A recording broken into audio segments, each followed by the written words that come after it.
लेकिन खाली आप जाना नहीं है, इस देश का ऋण चुका के जाना है।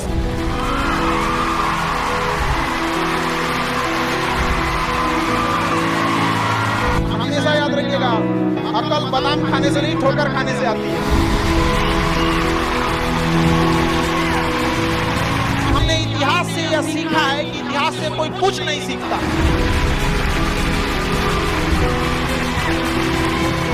भले जेब खाली हो, जेब में गांधी हो या ना हो, दिल में एक आंधी होनी चाहिए।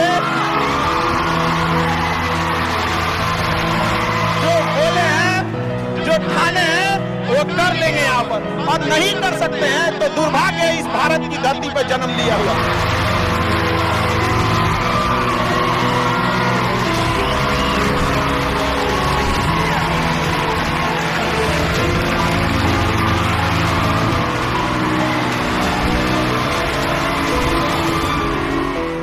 भारत में एंटरप्रेन्योर इतने बड़े संख्या में आ रहे हैं और काफी खुशी हुई इस चीज को देखकर कि भारत चेंजिंग की ओर जा रहा है। अब अपने ओर हमेशा सीखने की प्रवृत्ति रखेगा।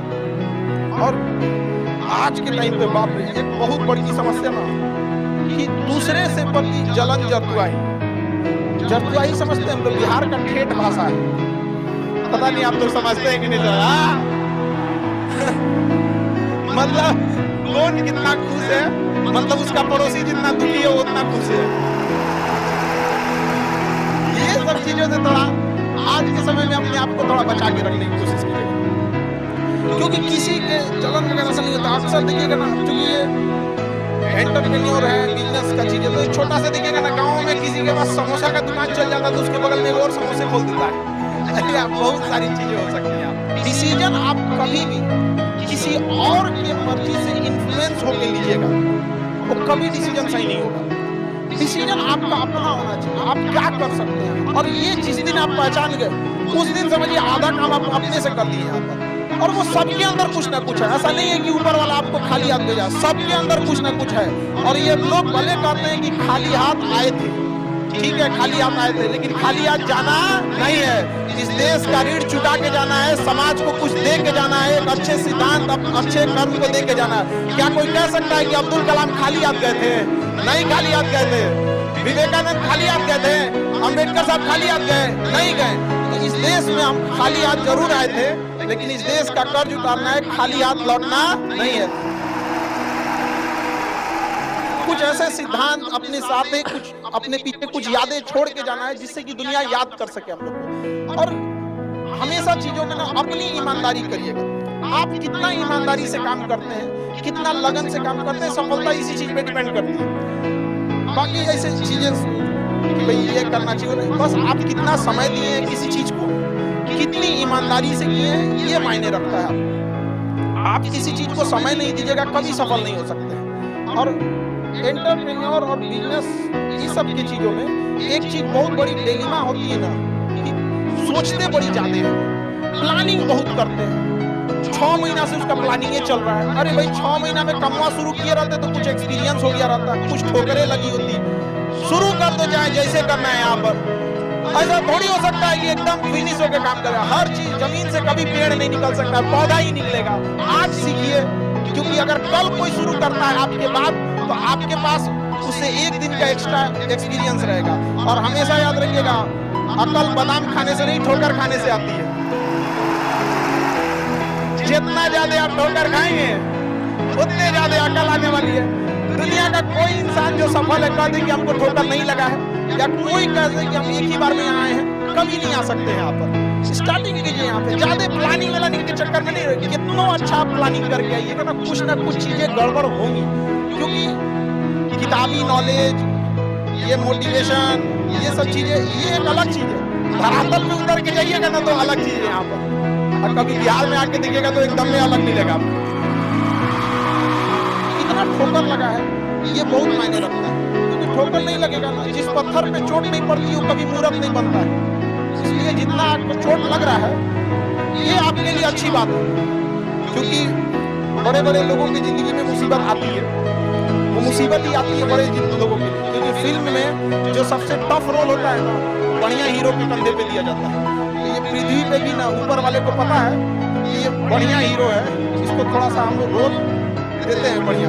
तो बड़ी जिम्मेदारी देने से पहले ऊपर वाला भी ना आपको टेस्ट करता है, टेस्ट करके ही देखेगा कि नहीं करेगा। हम लोग छोटा सा कोई सामान खरीदते हैं तो उसको ठोक बजा के चेक करते हैं कि सहलेगा कि नहीं सहलेगा। एक छोटा सा बर्तन कोई खरीदने जाता है तो पटक के दिखाता है, देखिए मजबूत है। तो ऊपर वाला भी जब आपको बहुत बड़ा जिम्मेदारी देने वाला होता है ना, तो पहले सोचता है कि इसका थोड़ा सा टेस्ट कर ले। बहुत लोग टेस्टे में भाग जाते हैं, ये भगवान हमारा काहे लिए तू मुसीबत लाया यार। जब ऊपर वाला तुमको खुशी दिया था तो थैंक यू कहना भूल गए थे, और जब मुसीबत दिया चेक करने के लिए तो परेशान हो गए। आप चीजों से घबराना नहीं चाहिए किसी को। जिसके जिसके जीवन में कठिनाई आ रही है, आप समझिए कि आप एक सही रास्ते पे जा रहे हैं, क्योंकि वही रास्ता सफलता का है। और अगर आपके जीवन में कठिनाई नहीं आ रही है, आप गलत रास्ते पे हैं, क्योंकि सफलता का रास्ता बहुत कठिन होता है। और अभी डिजिटल इंडिया है, सबके हाथ में मोबाइल हो गया है। एक चीज अगर आप बहुत आगे बढ़ेंगे ना, तो एक प्रॉब्लम फेस करेंगे। बिना मतलब लोग आपके ऊपर उंगलियां उठाने लगेंगे, बिना मतलब, जिनको कोई मतलब नहीं। आप देखिएगा तो मतलब अजीब लगेगा। ये सब चीजों से कभी मत घबराइएगा। ये कॉस्ट होगी, आपको चुकानी पड़ेगी जब आप बहुत आगे जाएंगे। तो आप लोग बहुत आगे जाएंगे तो पहले से माइंड में कब करके रखिएगा, कुछ लोग होंगे जो बिना मतलब आपसे सवाल पूछेंगे। इन लोग को कभी इंटरटेन मत कीजिएगा, क्योंकि अब भाषा थोड़ी हार्ड हो जाएगी, लेकिन एक हार्ड हो जाएगा तो हो जाएगा। भाषा भाव को समझिएगा, भाषा का नहीं। कि कुत्तों की रेस में दौड़ने से घाटा ये है कि जीतने के बाद भी कुत्ता ही कहलाएगा।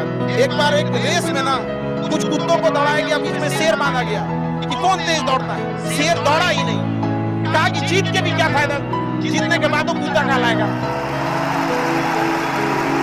समझा?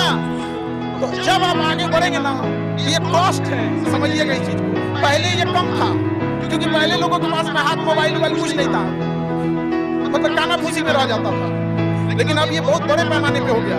तो ये सब चीजों से बचिएगा, और ये आएगा आपके साथ में लाइफ में। जैसे हम आपको छोटा सा मतलब व्यवहारिक चीज पे बताते हैं, जब बहुत आगे जाएंगे ना तो कुछ कहेंगे अरे इसका प्रोडक्ट खराब है, इसका ये चीज, कुछ ना कुछ बोलेंगे। उसको बस ऐसे समझिएगा कि जब आप बढ़ते हैं तो आपके चेहरे पे कभी कभी कुछ दाने निकल जाते हैं, उसको छेड़ा नहीं जाता है। 10 दिन 15 दिन बाद वो खत्म हो जाता है, फिर दिखता तो है तो आपका चेहरा ही दिखता है। और ज्यादा खखोरेंगे ना तो उधर बर्बाद कर देगा आपको। निकला है छोड़ दीजिएगा उसको। एक समय आएगा जब आप ही जाने जाएंगे। यहाँ लोग किस चीज में नहीं उंगलियां उठा देते हैं, भगवान को उंगलियां उठा दिए लोग। अग्नि परीक्षा भगवान को देना पड़ा, हम लोग की क्या औकात है यहाँ पर। इसलिए इस सब चक्कर में नहीं पड़िएगा। जो है वो एकदम परफेक्ट है, चाहे जैसे भी। गलतियां सबसे होंगी, जो गलती करिएगा उसको एक्सेप्ट कर लीजिएगा। हाँ हमारे पास ऐसे गलती हो गई, नेक्स्ट टाइम से सुधारेंगे, बट कोशिश कीजिएगा गलतियां ना हो। लेकिन सबके जवाब देने की कोशिश मत कीजिएगा। आप इंसान है, कोई डिटर्जेंट नहीं है कि सफाई करते चलते हैं। और काबिल इतना बनिए ना कि लोग आपको रोकने के लिए ना साजिश करना पड़े, कोशिश नहीं। उस लेवल पे जाइए आपको, यार ये कैसे आगे निकल गए आप। आएंगी चीजों को, हम लोग भी फेस किए हैं, आप लोग भी फेस करना होगा। शुरुआत में सबको कॉस्ट चुकानी पड़ती है, और ना लोग कहते हैं कि सबके अंदर कोई यूनिक क्वालिटी होती है। इसको पहचानने का एक तरीका होता है। जब आप मुसीबत में फंसेंगे ना तो वही काम कीजिएगा जो आपको सबसे अच्छा आता है, सबसे अच्छा आता है। आप मुसीबत में फंसेंगे। हम लोग जब इंटर पास किए थे तो हम लोग के सामने फाइनल क्राइसिस आया था। सबसे पहले वेल्डिंग मारना चालू किया था, बिना किसी काम का, किसी दुकान पर बैठ के वेल्डिंग मारते रहो। अरे सही भी मारते थे तो 4 को चीज सुना देता था। ऐसे नहीं, ऐसे होता है, क्या बात करते हैं, बढ़िया मारते थे और वही सुन लेता था आदमी यहाँ पे। फिर धीरे धीरे किसी को पढ़ाना धीरे धीरे चालू किया। कुछ दोस्तों ने कहा कि भाई तुम पढ़ाओ, ठीक पढ़ाता है, तो आदमी उधर चला गया। तो आपको भी पता है कि आप किस चीज में अच्छे हैं, तो धीरे धीरे अपने आप के अंदर वो पहचानिए, उसको सुधारने की कोशिश कीजिए, और इधर उधर ज्यादा ध्यान नहीं दीजिए। मुसीबत आए तो अपने आप को एक बार थपथपाइएगा। आप उस एलीट क्लास में हैं जिसके सामने मुसीबत आई है, और एक समय आएगा कि जब आप इस मुसीबत को पार कर जाएंगे, और एक समय आएगा कि जब यहाँ आके आप अभी अपनी संघर्ष की कहानी बताएंगे कि हम भी ऐसा थे। और हम आप सबसे यही उम्मीद करते हैं कि भगवान से भी हाथ जोड़ के यही दुआ मांगते हैं कि जितने लोग हैं देश के, सबको एक दिन अपनी कहानी सुनानी पड़े, क्योंकि यह देश वीरों की धरती है, वीरांगनाओं की धरती है। यहाँ पर हर बच्चा यहाँ का फौलाद है अपने आप में यहाँ पर। तो ये वक्त है अब ऋण चुकाने का।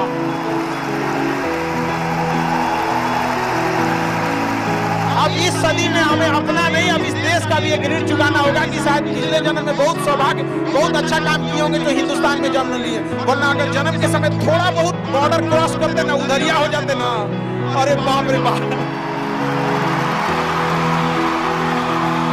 अरे क्या दुर्दशा होता जिसका कोई हद नहीं। यहाँ पे थोड़ा सा बस उधर खसक जाते तो। लेकिन ये हम लोग का सौभाग्य। एक चीज हम लोगों ने गलती किया के बाद, हमने महिलाओं के पावर को अंडर एस्टिमेट कर दिया। हम लोग 1947 से जो पुरुष समाज है ये सोच रहा है कि देश को आगे ले जाने के लिए, अभी तक सोच ही रहा है। ये हम लोगों से गलतियां हुई है। और लड़कियों को हमने जो साथ छोड़ दिया महिलाओं का ना, बस यकीन मानिए जिस दिन भारत देश की महिलाएं पुरुषों के साथ कदम से कदम मिला ली, 10 साल में देश की सूरत बदल जाएगी, दुनिया देखते रह जाएगी। यहाँ पर हम इस चीज को ज्यादा समझ सकते हैं क्योंकि हमारी खुद की बहन नहीं, अपनी बहन नहीं, लेकिन अभी भी हम अपना घर देखते हैं ना तो लगता है बहुत बड़ी कमी है। और अगर बहन रहती तो चीजों को अच्छे से समेट के रख सकते। अब तो इसलिए आप देखेंगे आपको इंडिया में सबसे ज्यादा राखी बांधी जाती है, पूरे हिंदुस्तान में सबसे ज्यादा राखी बांधी जाती है। नहीं था तो हमारे यहाँ मांझी जी थे ना, तो कहे कि भगवान के भरोसे मत बैठो, क्या पता भगवान तेरे भरोसे बैठा लो। तो बहन नहीं थी तो क्या दिक्कत है, दुनिया में सबसे ज्यादा राखी बांधी है। अब मतलब आप सोचते हैं कि अगली बार अभी 7,500 राखी बांधी है, 7,500। हर साल रक्षाबंधन के बाद पहले ही, रक्षाबंधन से पहले हमको एक डॉक्टर अपॉइंट करके रखना पड़ता है कि सर मेरा ना ब्लड रुक जाएगा, इतना राखी बांधी जाती है। तो आप एकदम ना स्टैंड बाई पे रेडी रहिएगा वहां पे। इतना राखी बांधने के बाद एक आदमी आता है मेरा हाथ उठाने वाला, वो हाथ लेके चलता है, हम ऐसे चलते रहते हैं। तो खुश नसीब है वो लोग जिनके घर में बहनें हैं, जिनकी बेटियां हैं। आप उसकी कदर नहीं कर सकते हैं तो यकीन मानिए इसका बदला भगवान जरूर लेता है। आजकल लोग देखते हैं कि लोग बहू की कदर नहीं करते। अरे वो आपकी बेटी है, चेहरा बदल के वापस भगवान ने भेजा है आपको, नहीं कर सकते कदर ना, तो आपने भगवान की उस नेमत को ठुकरा दिया है। अब फिर घरे में मुसीबत आएगा तो कहेंगे कि पता नहीं क्या हो गया। चाहे चांद पे पहुंच जाइए, चाहे जितना भी आगे चलिए, अपनी सभ्यता संस्कृति को मत भूलिएगा वरना मिट जाइएगा यहाँ से। यूनान, मिस्र, रोमा सब लुट गए जहां से, लेकिन मगर है बाकी नामो निशा हमारा। कुछ बात है कि हस्ती मिटती नहीं हमारी, सदियों रहा है दुश्मन दौरे जहां हमारा। भारत को मिटाने की कोशिश की गई, मिटा कभी नहीं। इसलिए याद रखिएगा अपनी संस्कृति को नहीं भूलना। और हमसे गौरवपूर्ण संस्कृति पूरे भारत, पूरे विश्व में किसकी है यहाँ पर, तो ये चीजों को थोड़ा सा आप लोगों को ध्यान में रखना है। और आपस में मिलजुल के एक देश वाली भावना लेके चलना है कि हम सबको मिलकर देश को अपना उस पुराना जो गौरव मिला था उसको वापस लौटाना है। और आप लोग आगे बढ़ेंगे, युवाओं में है, आप जिधर युवा चलते हैं उधर ही सब कुछ चल देता है। यहाँ पर तलवारों के साए पर इतिहास हमारा बनता है, जिस ओर जवानी चलती है उस ओर जमाना चलता है। तो आप युवा लोग हैं, आपको किसी कौन रोक सकता है यहाँ पे। मैं दरिया हूँ, अपना हुनर जानता हूँ, जिधर से भी गुजरूंगा अपना रास्ता बना दूंगा। तो युवाओं में यही तो एक है, भले जेब खाली हो, जेब में गांधी हो या ना हो, दिल में एक आंधी होनी चाहिए। जो बोले हैं, जो ठाने हैं वो कर लेंगे यहाँ पर, और नहीं कर सकते हैं तो दुर्भाग्य है इस भारत की धरती पर जन्म लिया हुआ। एक व्यर्थ हो जाएगा यहाँ पर। तो एक कहानी लिखना है जो आगे जाके सबको सुनाना है। और हर उस घर में 2 किलो अलग से मिठाई जाएगी जिस घर से आवाज आई थी कि इससे नहीं हो सकता है, अलग से एकदम ले भैया तेरे लिए स्पेशल है यहाँ पर। एकदम तारीफ करने वालों की कमी हो जाए, जलने वालों की कमी नहीं होना चाहिए। एकदम मिसाल बनिए। आप सब लोग को, हमारा आप सब लोग को ढेर सारा शुभकामनाएं, दुआएं आपके लिए। ठोकरें आएंगी, लगेगी ठोकरें, उसी को ठोकर लगती ना जो चलता है, जो सुतल है बेड पे, कोची का ठोकर लगने वाला है। और ठोकर नहीं लगेगी तो नहीं आगे बढ़ सकते हैं। कामचोरों से तो इंडिया परेशान है, जो कुछ नहीं करता वो भी संडे को आराम करता है। तेरे लिए कौन सी का संडे यार, काम बस ईमानदारी से कीजिए। हम लॉकडाउन का एक छोटा सा एग्जांपल देते हैं। हमारे एक लेबर था, जो काम करते हैं लेबर लोग, उनकी बहुत दुर्दशा हो गई लॉकडाउन में। रियल में एक्चुअली उनके साथ प्रॉब्लम क्या है ना, they don't have backup money. वो डेली कमाने वाले हैं, डेली खाने वाले। उनका अगर 10 दिन का दिहाड़ी बंद हो गया ना तो उनके लिए बहुत दिक्कत आ जाती है। और लॉकडाउन में बेचारों के साथ क्या हो गया, अब इतनी पॉपुलेशन है, गवर्नमेंट भी कितना आपको देख सकती है, एक लिमिटेशन है वहां पर, तो उसके साथ बहुत दिक्कत आ गया। हमसे बजाय हम भी लॉकडाउन में खाली बैठे थे, तो हमसे बोले देखिए एक तो काम नहीं मिलता है तो हम लोग को महीना में 20 दिन मिलेगा, 22 दिन मिलेगा, हम लोग के पास बैकअप नहीं होता है।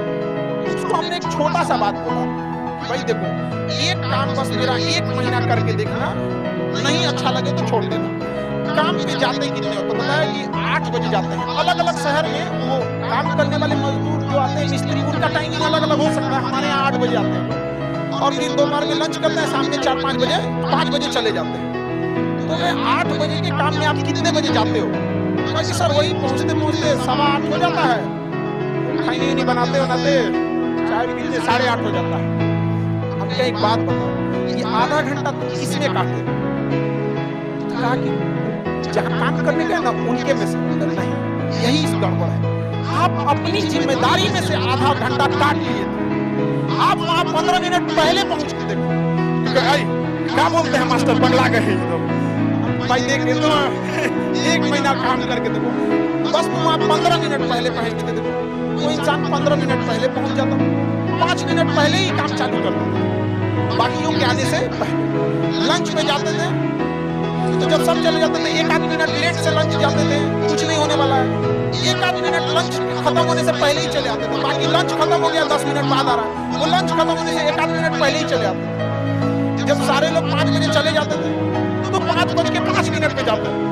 हमसे कहें कि खान सर ये आप बता रहे हैं नहीं, बहुत पटांग बात बता रहे हैं आप, भैया 1 महीना काम कर लो, हाथ जोड़ लेते हैं। आज के टाइम पे जब 1 महीना काम किया, 10 दिन के अंदर लोगों को हो गया यार कितना ईमानदारी से काम करता है। आज उसको फोन से लोग बोलते हैं कि भाई मिस्त्री खाली हो, फोन से बोलते हैं।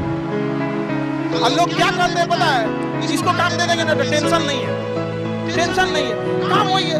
आप दुनिया में कुछ भी कीजिए, बस अंत क्या कीजिए ईमानदारी से। और आपके यहाँ जो काम करने आ रहा है ना, उसका भी आप लोग मतलब जो भी आप लोग एंटरप्रेन्योर है तो आपके अंडर में भी लोग काम करेंगे, उसका भी ध्यान रखिएगा एक परिवार की तरह। ये नहीं कि उसका भी रोक रख के सैलरी रख ले 2 महीना 3 महीने का, और उसके बाद कहेंगे कि चौपट क्या हो रहे हैं।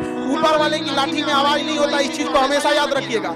देखिए जैसे बड़ी कंपनी, याद रखिएगा बड़ी कंपनी कस्टमर तक डायरेक्ट नहीं पहुंचती है, बीच में एक डिस्ट्रीब्यूटर रखती है, डायरेक्ट कस्टमर को सामान नहीं बेचती है। अगर किसी बिस्किट कंपनी को तो सोचिएगा बिस्किट डायरेक्ट नहीं देगी, बीच में क्या रखती है, डिस्ट्रीब्यूटर रखती है। उसी तरह ऊपर वाला भी ना सबको हाथ में डायरेक्ट पैसा नहीं देता है, बीच में एक डिस्ट्रीब्यूटर रखता है। हो सकता है आप एंटरप्रेन्योर वही डिस्ट्रीब्यूटर है, आपके माध्यम से गरीबों का चूल्हा जलता है, आप मत मारिएगा। आप प्लीज उन गरीबों का हक मत मारिएगा, नहीं तो बड़ी कंपनी को दिख जाता है कि ये डिस्ट्रीब्यूटर ठीक नहीं है तो उस डिस्ट्रीब्यूटर को चेंज कर देता है। अगर गरीबों का हक मारेंगे और ऊपर वाले को नजर पड़ गया कि ये डिस्ट्रीब्यूटर ठीक नहीं है तो साइड कर देगा, और फिर कहेंगे कि अब हमारा बिजनेस चौपट हो गया। अरे बापू तुम खुद चौपट किया आपने।